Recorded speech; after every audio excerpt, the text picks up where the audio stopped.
এই যে আলোচনা করতে করতেই শুনলাম আর হাদি ভাই আমাদের মধ্যে নেই। এই যে হাদিকে গুলি করে জমিন থেকে বিদায় করে দেওয়া হলো, হাদির কি অপরাধ, কি অন্যায়? তার অপরাধ ছিল একটা, অনেকেই বিক্রি হয়ে গেছে কিন্তু হাদি কারু কাছে বিক্রি হয় নাই। আমরা আল্লাহর কাছে দোয়া করি, আল্লাহ হাদি ভাইকে আপনি জান্নাতের মেহমান হিসেবে কবুল করে নেন। আল্লাহ হাদি ভাইকে শাহাদাতের সর্বোচ্চ মর্যাদা দান করেন। আজকে সন্তানগুলো বাবা বাবা বলে কাঁদছেন, স্ত্রীগুলো স্বামীর জন্য কাঁদছেন, বাবা মা কাঁদছেন। মারা গেছে কতক্ষণ আগে? 1 ঘন্টা পরে। আল্লাহ আল্লাহ আল্লাহ, ইন্না লিল্লাহি ওয়া ইন্না ইলাইহি রাজিউন।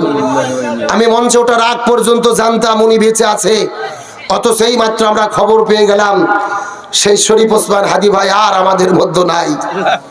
ইন্না লিল্লাহি ওয়া ইন্না ইলাইহি রাজিউন। আমরা আল্লাহর কাছে দোয়া করি, আল্লাহ হাদি ভাইকে আপনি জান্নাতের মেহমান হিসেবে কবুল করে নেন। আল্লাহ হাদি ভাইকে শাহাদাতের সর্বোচ্চ মর্যাদা দান করেন। আল্লাহ তার বাবা মা স্ত্রী সন্তান পরিবারদেরকে সবুর করার মতো তৌফিক দিয়ে দেন। আল্লাহ তাকে জান্নাতের পাখি করে রাখে। আল্লাহ তার অতীত জীবনের ভুল ভ্রান্তি ত্রুটি থাকলে মাফ করে দেন। আল্লাহ আমাদের প্রিয় ভাই হাদিকে জান্নাতের মেহমান হিসেবে কবুল করেন, বলেন আমিন। হে মুসলমান ভাইরা, এই যে আলোচনা করতে করতেই শুনলাম আর হাদি ভাই আমাদের মধ্যে নেই। এই যে হাদিকে গুলি করে জমিন থেকে বিদায় করে দেওয়া হলো, হাদির কি অপরাধ, কি অন্যায়? তার অপরাধ ছিল একটা, অনেকেই বিক্রি হয়ে গেছে কিন্তু হাদি কারু কাছে বিক্রি হয় নাই। ওই ভারতের আধিপত্যের বিরুদ্ধে কথা বলেছিলেন, সাদাবাজদের বিরুদ্ধে কথা বলেছিলেন, জালেমদের বিরুদ্ধে কথা বলেছিলেন, আর এই জন্য তাকে গুলি করে এই জমিন থেকে বিদায় করে দেওয়া হলো। ডক্টর ইউনূস সরকারকে বলতে চাই, 2000 ছাত্র জনতার রক্তের উপরে দাঁড়িয়ে ক্ষমতায় বসেছেন, বসে থেকে শুধু রংলীলা খেলা করলে হবে না। ওই হাদিকে গুলি করে কেমনে তারা পালিয়ে ভারতে গেল আর জবাব সরকারকে দিতে হবে।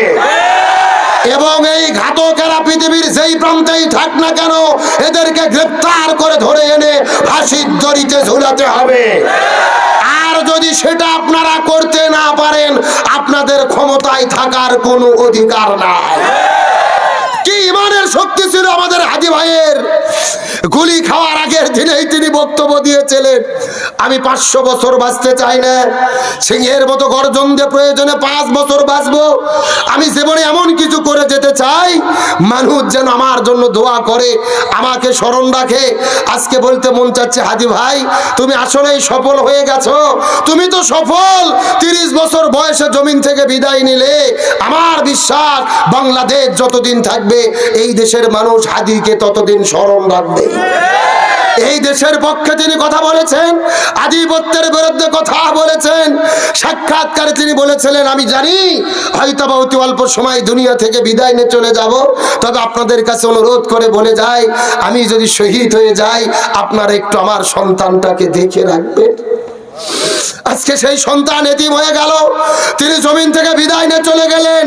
এবং তিনি বক্তব্য দিয়ে বলেছিলেন, রাজনীতি যারা করে এদের বিছানায় পড়ে মরা উচিত নয়, তাদেরকে রাজপথে নেমে জীবন দিয়ে শাহাদাত বরণ করা উচিত।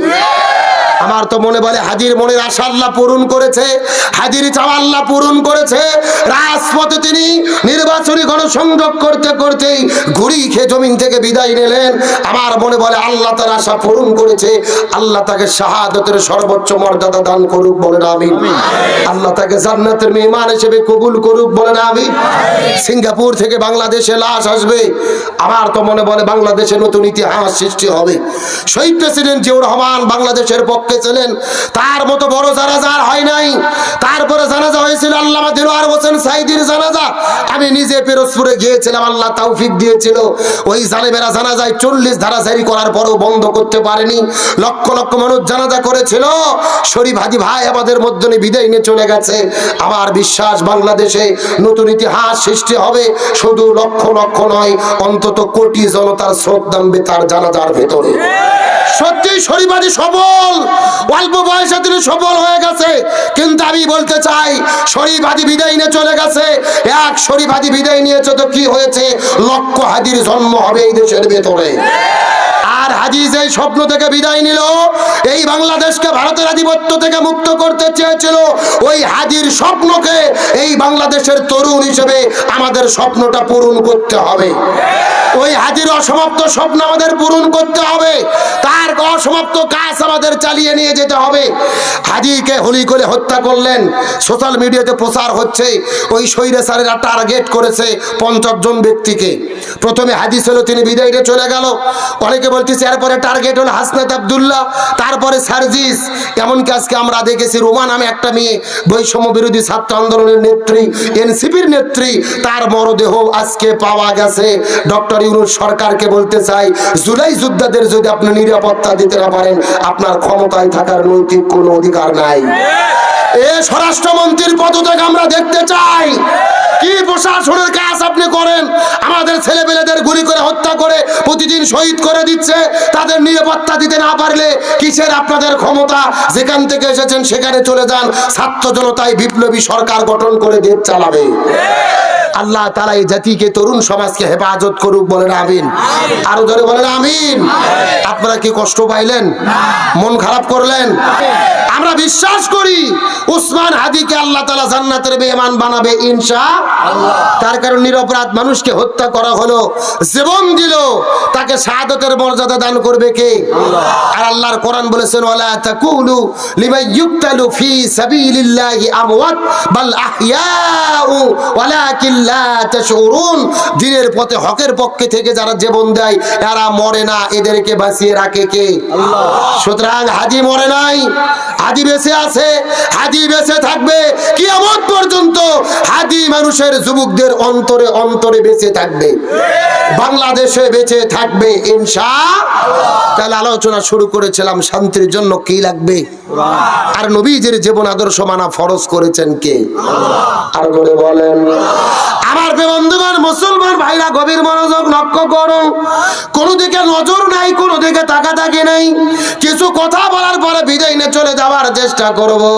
আল্লাহ নবীজির জীবন আদর্শ মানা ফরজ করে দিলেন, এর পেছনে কারণটা কি? আমি পুরো কোরআনটা গবেষণা করে দেখেছি। আল্লাহ নবীর জীবনটা মানা ফরজ করে দিলেন, এর পেছনে প্রধানত কারণ হলো 3টা। জোরে বলেন কয়টা? তার মধ্যে প্রথম নাম্বার কারণটা কি? এই সম্পর্কে আমার আল্লাহ কোরআনের মধ্যে কত চমৎকার করে বলেন, লাকাদ কানা লাকুম ফি রাসূলিল্লাহি উসওয়াতুন হাসানাহ। আল্লাহু আকবার। সূরা আযাব 21 নম্বর পারার 19 নম্বর পৃষ্ঠার 2 নম্বর লাইন 21 নম্বর আয়াতে কারিমা। তাফসীর ইবনে কাসিরের মধ্য থেকে বলতেছি, আল্লাহ বলে, এই পৃথিবীর মানুষেরা ভালো করে বোঝার চেষ্টা করো। এই দুনিয়ায় যদি তোমরা শান্তি পেতে চাও, আখিরাতের মধ্যে মুক্তি পেতে চাও, নবীর জীবনের মধ্যে রয়েছে শ্রেষ্ঠ আদর্শ। এই আদর্শ তোমাদের মেনে চলা লাগবে। তার মানে বোঝা গেল, আমরা যদি শান্তি এবং মুক্তি পেতে চাই, নবীর আদর্শ মানা ছাড়া কোনো উপায় নাই। এবার মুরব্বি মুরব্বি মুরব্বি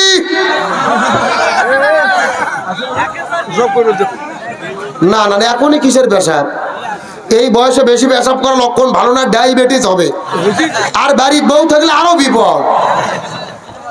খালি দেখেন, পেশাব করে যদি জাগার মাল আবার জাগাত ফেরত না আসে, তাহলে মনে করবেন এদের মধ্যে ভেজাল আছে। এ গভীর মনোযোগ লক্ষ্য করে বোঝার চেষ্টা করেন। তাহলে নবীর আদর্শ মানা ছাড়া কোনো উপায়। ইমাম বুখারী রাহমাতুল্লাহ আলাইহি বুখারী শরীফ লেখার আগে এই জমিনের মধ্যে একটা কিতাব লিখেছিলেন, যে কিতাবের নাম হলো নাল আদাবুল মুফরাদ। ওই কিতাবের মধ্যে তিনি বর্ণনা করে বলেন, এই দুনিয়ার ভেতরে 6 প্রকার মানুষদেরকে হাসরের ময়দানে আল্লাহ বিনে হিসেবে জাহান্নামের মধ্যে দেবে। 6 প্রকার মানুষদেরকে আল্লাহ বিনে হিসেবে জাহান্নামের মধ্যে দেবে। তার মধ্যে প্রথম নম্বর প্রকার হলো তারা এই জমিনের ভেতরে নবীকে বাদ দিয়ে অন্য কারো যারা আদর্শ গ্রহণ করেছে। এখন আপনাদের জিজ্ঞাসা করি, এই গাইবান্ধা ইমানদার মুসলমান, নবীকে বাদ দিয়ে অন্য কোন নেতার আদর্শ গ্রহণ করেছে, এই রকম লোক গাইবান্ধা জেলাতে আছে না নাই? নান্দিনাতে আছে না নাই? কেউ বা বাবার আদর্শ গ্রহণ করেছে, বাবাকে চেনা যায়? কথা কয় না। আরে বঙ্গবন্ধু জাতির ভিতে কেউ বা বাবার আদর্শ গ্রহণ করেছে, কেউ বা স্বামীর আদর্শ গ্রহণ করেছে, কেউ বা ইরশাদ চাচার আদর্শ গ্রহণ করেছে, কেউ বা কার্ল মার্কসের আদর্শ গ্রহণ করেছে। চিৎকার করে বলেন তো দেখি, নবীকে বাদ দিয়ে এই জমিনের ভেতরে অন্য কোন নেতার যদি কেউ আদর্শ গ্রহণ করে, বিনয়ী হিসেবে তাদেরকে যেতে হবে কোথায়? উপায় নাই রে, উপায় নাই রে মানুষ, উপায় নাই। নবী বিনে জান্নাত পাওয়ার উপায় নাই। বললে কি কষ্ট হবে? সবাই বলেন উপায় নাই রে, উপায় নাই রে মানুষ, উপায় নাই। নবী বিনে জান্নাত পাওয়ার। এ মুসলমান ভাইরা, গভীর মনোযোগ লক্ষ্য করে বোঝার চেষ্টা করেন। আল্লাহ নবীর জীবন মানা ফরজ করলেন তিনটা কারণে। প্রথম নম্বর কারণ নবীর শ্রেষ্ঠ আদর্শ। বাকি আছে কয়টা কারণ? অবশ্যই বলবো, তবে এখন যদি অনুমতি দেন মহিলাদের জন্য 2 মিনিট কিছু বলবো। কথাগুলো সুন্দর করে বোঝার চেষ্টা করেন। আমার নবীজি মিরাজের রজনীতে সর্বপ্রথম চলে গেলেন জান্নাতের ভেতরে। ওই জান্নাতের মধ্যে যাওয়ার পরে, জান্নাতটা পরিভ্রমণ করার পরে, নবী জান্নাত থেকে বের হওয়ার পরে ওই জান্নামের মধ্যে যখন চলে গেলেন, নবী জান্নামের মধ্যে যাওয়ার পরে লক্ষ্য করে দেখে হাজার হাজার মহিলাদেরকে আগুন দিয়ে দাউ দাউ দাউ দাউ করে জ্বালানো হচ্ছে। এই মহিলাগুলো জোরে জোরে চিৎকার করে চেঁচামেচি করতেছে। আর কিছু কাক আসার পরে ওই মহিলাদের মাথার উপরে বসে তাদের মাথার মগজগুলো ঠুকুরে ঠুকুরে খাচ্ছে। এই দৃশ্য দেখার পর নবীজির মনটা বড় খারাপ হয়ে গেলেন। নবীজি জিজ্ঞাসা করে বলে, ভাই জিবরাইল, এই মহিলাগুলো কারা তুমি বলো তো দেখি।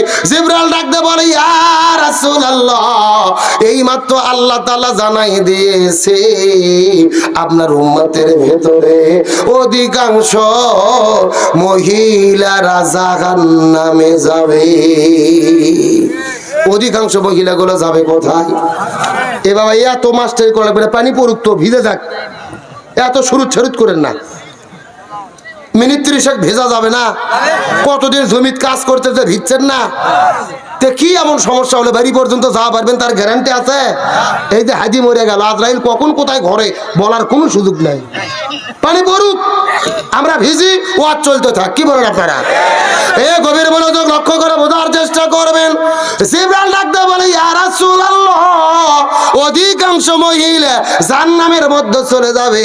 এই কথা শোনার পরে নবীজির মনটা বড় খারাপ হয়ে গেল।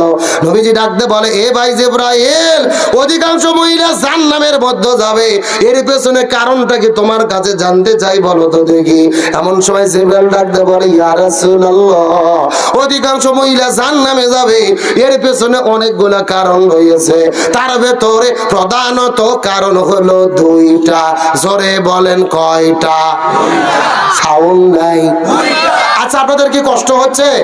এই যে আমি বসে আছি মাঝখান দিয়ে সোজা, ডান দিকে এক ভাগ, বাম দিকে আর এক ভাগ। আপনারা মুখ বন্ধ করে থাকেন, আপনারা বলেন তো দেখি, অধিকাংশ মহিলা জাহান্নামে যাবে, তার পেছনে কারণ হলো কয়টা? আরো জোরে। আপনারা মুখ বন্ধ করে থাকেন, আপনারা বলেন তো দেখি, অধিকাংশ মহিলা জাহান্নামে যাবে, তার পেছনে কারণ হলো কয়টা? ওরে বাবা, কে রে ভাগ করে দেয় না, সাউন্ড বাজছে। তার মানে আপনি আলসামি করতেছেন না? এ গাইবান্ধা নন্দিদার মুসলমান, গভীর মনোযোগ। ডানে যারা আছেন কথা বলবেন, বামে যারা আছেন কথা বলবেন, মঞ্চে যারা বসে আছেন তারাও কথা বলবেন। সবাই মিলে চিৎকার করে একসঙ্গে বলেন তো দেখি, অধিকাংশ মহিলা জাহান্নামের মধ্যে যাবে, তার পেছনে কারণ হলো কয়টা? আরো জোরে। জড়ো হলো না? কোন 2টা কারণে অধিকাংশ মহিলা জাহান্নামের মধ্যে যাবে?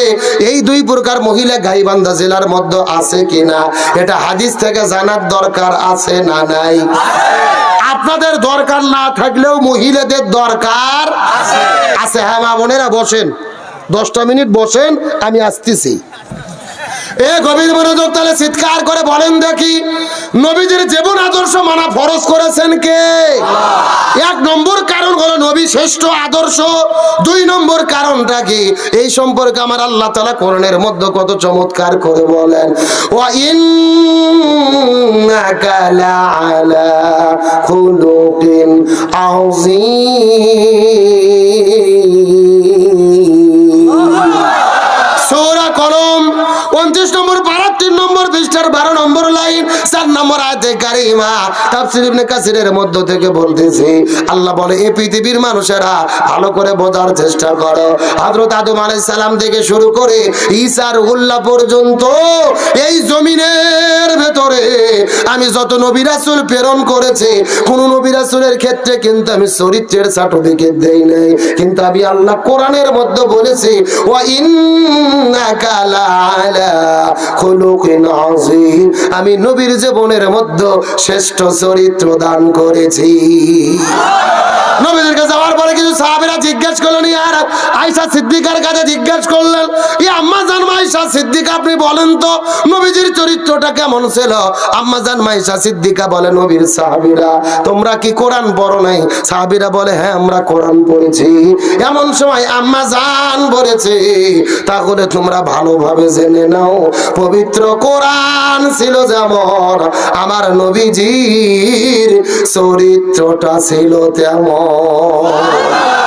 একেবারে পবিত্র কোরআন যা, আমার নবীজির জীবনের প্র্যাকটিক্যাল লাইফ তা। সুবহানাল্লাহ বলেন।